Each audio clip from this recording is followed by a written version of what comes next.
দীর্ঘ রাজনৈতিক লড়াই, মাটি কামড়ে পড়ে থাকা এবং এই রাজনৈতিক লড়াইয়ের মধ্যে দিয়ে যে নামটা পূর্ব বর্ধমানে অত্যন্ত গুরুত্বপূর্ণভাবে উঠে এসেছে, সৌমেন কারফা, যার মেয়ের নাম বা নবজাতিকা মেয়ের নাম ঠিক করে দিয়েছেন মুখ্যমন্ত্রী শুভেন্দু অধিকারী, কিংবা যার মেয়ের জন্মের পর সাধারণ মানুষ বা গ্রামের সাধারণ মানুষ যারা, তারা নিজেদের মধ্যে কয়েক লক্ষ টাকার মিষ্টি বিলি করেছেন।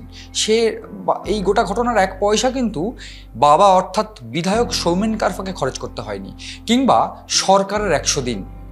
সরকারের 100 দিনের মধ্যে বালি পাচার থেকে বালির দাম নিয়ন্ত্রণ, একাধিক ক্ষেত্রে এই বিধায়ক সৌমেন কারফার ভূমিকা অত্যন্ত গুরুত্বপূর্ণ।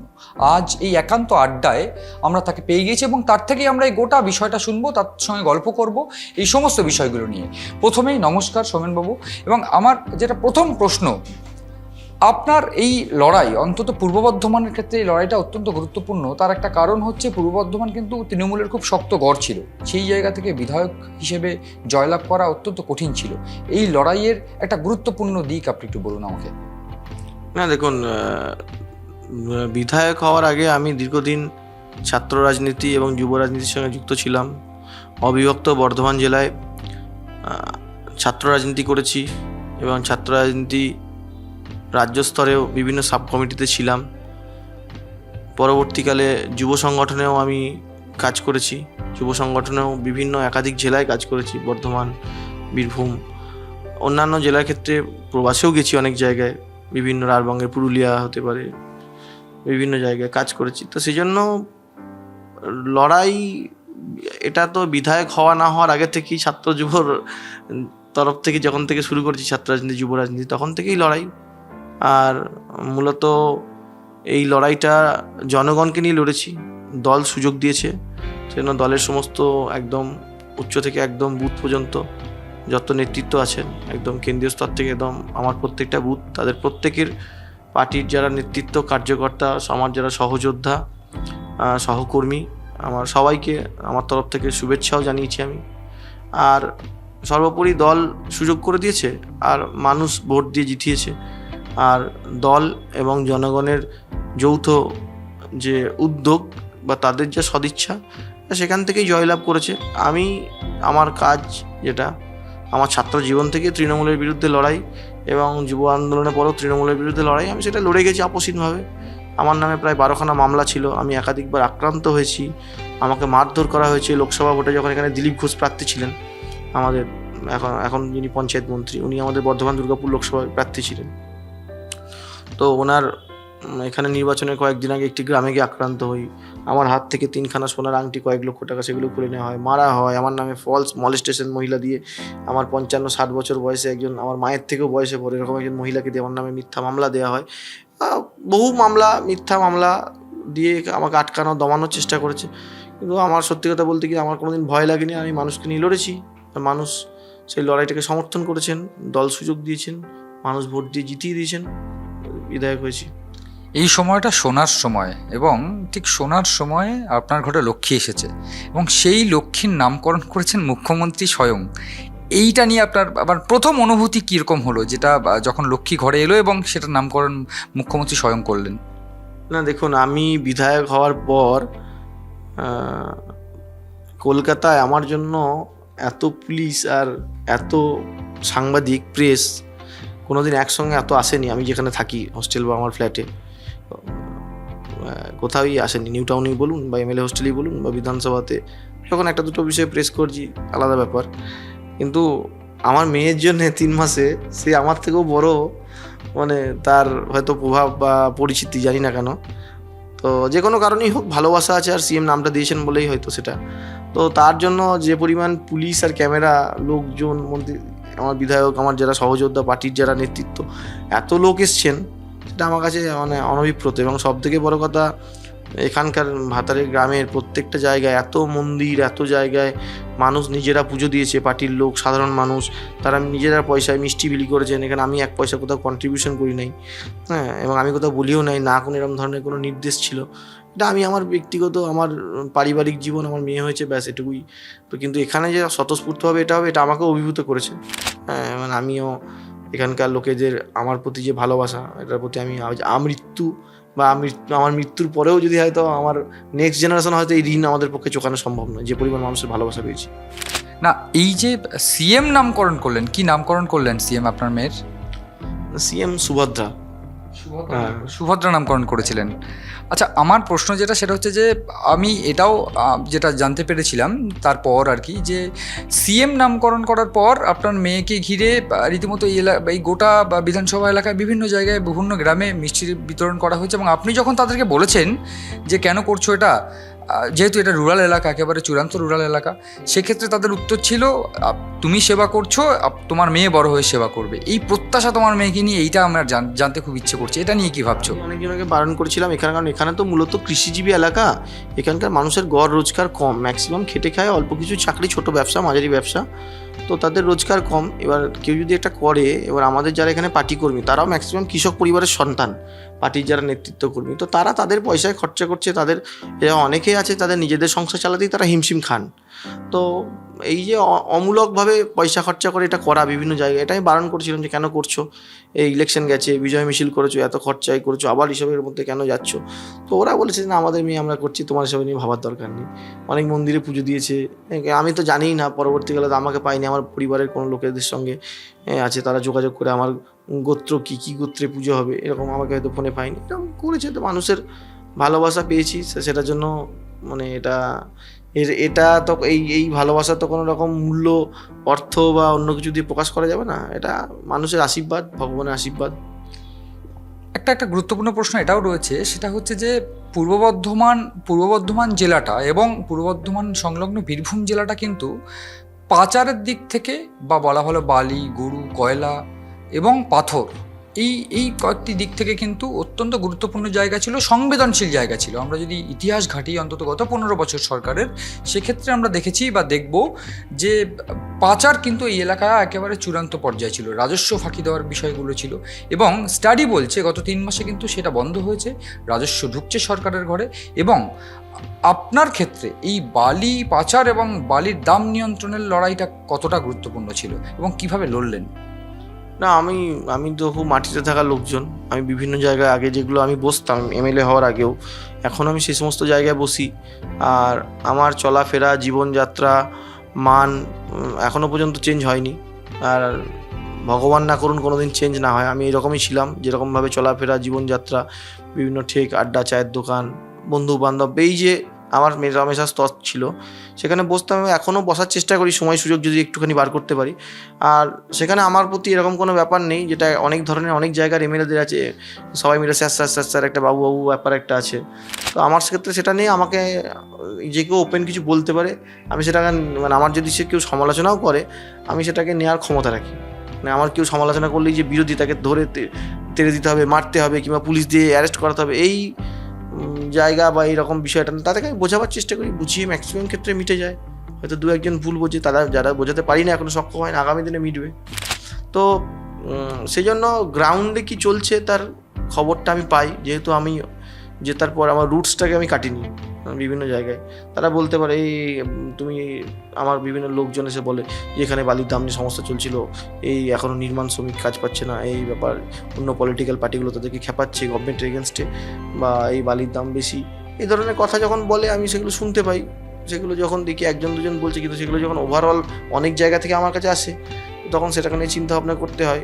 এবং আমরা যারা এমএলএ আছি, বিধায়ক আছি, আমরা ভারতীয় জনতা পার্টি এবং আমাদের মুখ্যমন্ত্রী শুভেন্দু অধিকারী, নরেন্দ্র মোদীজি আমাদের প্রধানমন্ত্রী, আমরা অত্যন্ত প্রহারী। কেন্দ্রীয় স্তরে সেটা যারা সাংসদ তারা, তো এখানে তো বিধায়ক হিসেবে শুভেন্দু অধিকারীর, মুখ্যমন্ত্রী অত্যন্ত প্রহরী হিসেবে আমি এবং আমাদের যারা জেলার এমএলএ তারা সদা জেগে আছে।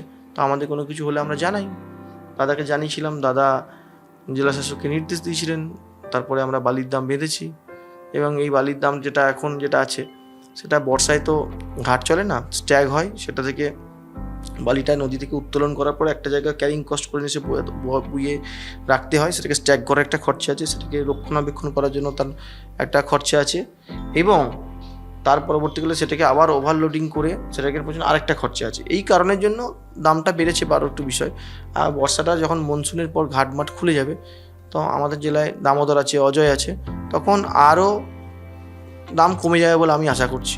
তো আমি সেটাই সাধারণ মানুষ, গরিব মানুষ, মধ্যবিত্ত মানুষ এবং বিভিন্ন যারা সরকারি ঠিকাদার আছেন যে কোনো স্তরে, পিডব্লিউডি, পঞ্চায়েত সমিতি, জেলা পরিষদ, হ্যাঁ, পঞ্চায়েত, তারা যাতে কাজ করতে পারেন, ইরিগেশন, তারাও আমাকে অনেকে অভিযোগ করেছিলেন, তার জন্য আমি বলেছি। পিডাব্লিউডি একটা গুরুত্বপূর্ণ ডিপার্টমেন্ট এই জায়গায়, এবং অন্তত এই পূর্ব বর্ধমানের মতো জায়গায় কৃষিকাজ এবং রুরাল ডেভেলপমেন্ট অত্যন্ত গুরুত্বপূর্ণ, এবং এই কৃষিকাজ নিয়ে এবং তার পাশাপাশি কর্মসংস্থান নিয়ে কোনো ভাবনা রয়েছে এই মুহূর্তে? দেখুন, জেতার পর নবান্নে যে প্রশাসনিক মিটিং, যেহেতু আমার এলাকার ম্যাক্সিমাম মানুষ কৃষিজীবী, তো আমি সেটা প্রথম কৃষক ধানের দাম নিয়েই বলেছিলাম। মুখ্যমন্ত্রী কথা দিয়েছিলেন কুইন্টাল পিছু এখন 200 টাকা বাড়িয়েছেন, আগামী দিনে সামনের বছরে আরও বাড়াবেন, ধাপে ধাপে 3100 টাকা করবেন। এখন 2700 টাকা কুইন্টাল, হয়তো 100-200 টাকা বেড়েছে বস্তায়, তো 150 টাকা। তো আগামী দিনে সেটা আরও বাড়বে। আর আমি যে প্রথম বক্তব্য রাখি বিধানসভায় নির্বাচিত হওয়ার পর, সেটাও কিন্তু কৃষিকাজ, তার যে ধানের দাম যে বাড়িয়েছেন মুখ্যমন্ত্রী, সেটাকে দিয়ে শুভেচ্ছা, এবং কৃষি কীভাবে আরও এখানে ডেভেলপমেন্ট করা যায়, তো সেটার জন্য আমি সেটা চেষ্টা করেছি। এবং আমি যেহেতু নিজে একজন কৃষক পরিবারের সন্তান, সেহেতু কৃষি ব্যবস্থা, কৃষি কীভাবে আরও ডেভেলপমেন্ট করা যায়। আর পূর্ব বর্ধমান জেলাকে দ্য গ্রিনারি অফ ইন্ডিয়া বলা হয়, সবুজ ধানের ক্ষেত ভারতবর্ষের মধ্যে, তো সেটার জন্য কৃষি না ডেভেলপমেন্ট করে তো এখানে কিছু করা যাবে না। আর একটা গুরুত্বপূর্ণ প্রশ্ন, সেটা হচ্ছে যে এই গোটা ভাতার বিধানসভা বা পূর্ব বর্ধমানের বহু জায়গায় যেটা আমরা জানি বা দেখেছি, সেটা হচ্ছে যে কর্মসংস্থানের দিক থেকে কিন্তু একটা সমস্যা রয়েছে।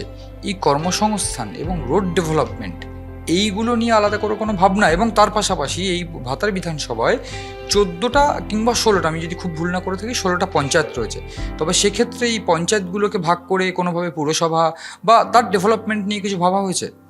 না, দেখুন, এখানে যেহেতু প্রপার ভাতার এখানে একটা আস্তে আস্তে রুরাল চালিয়ে একটা মাইক্রো আরবানের দিকে যাচ্ছে। আমাদের জেলায় যেরকম ছোট মিউনিসিপ্যালিটি যেগুলো আছে, ধরুন মেমারি বলুন বা গুসকারা বলুন, বর্ধমানের মতো এত বড় না হলেও ছোট মিউনিসিপ্যালিটি, তো এরকম ধরনের ছোট মিউনিসিপ্যালিটি হওয়ার মতো একটা জায়গায় অলরেডি ভাতার সেটা চলে গেছে।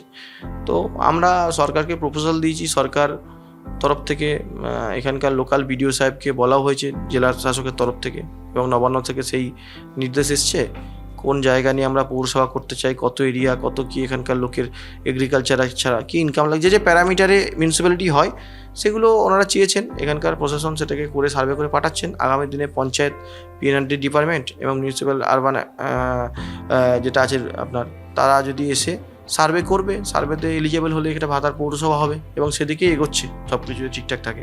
এটা তো গুরুত্বপূর্ণ পয়েন্ট, এবং ভাতার পুরসভা হোক বা ভাতারের আরও উন্নয়ন হোক, এটা যেমন পয়েন্ট।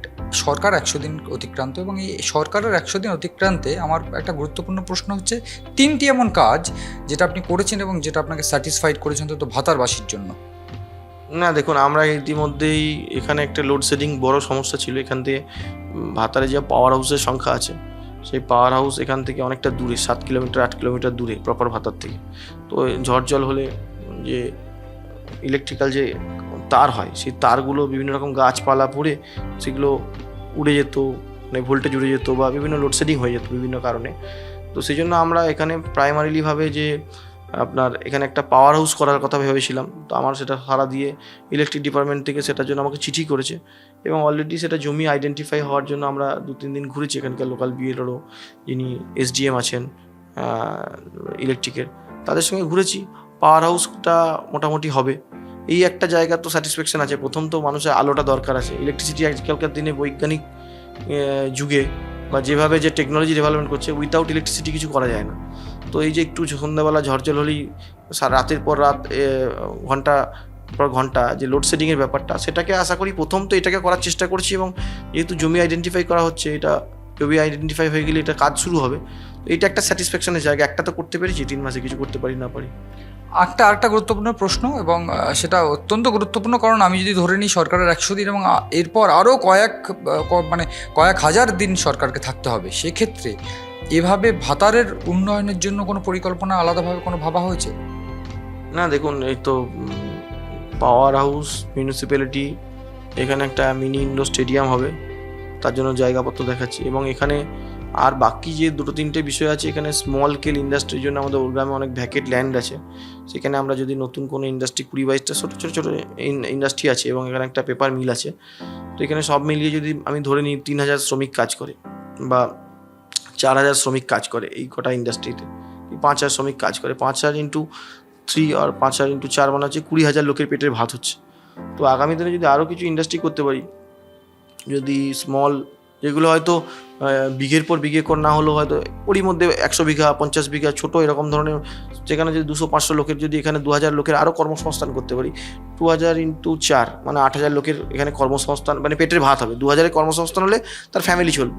তো এইটা আমার একটা টার্গেট আছে। আমি তাপসদাকেও বলবো যে আগামী দিনে যাতে এখানে কোনো প্রজেক্ট আসে, সেটার জন্য আমি ইন্ডাস্ট্রিয়াল যিনি মিনিস্টার আছেন তাপসদাকে আমি বলবো।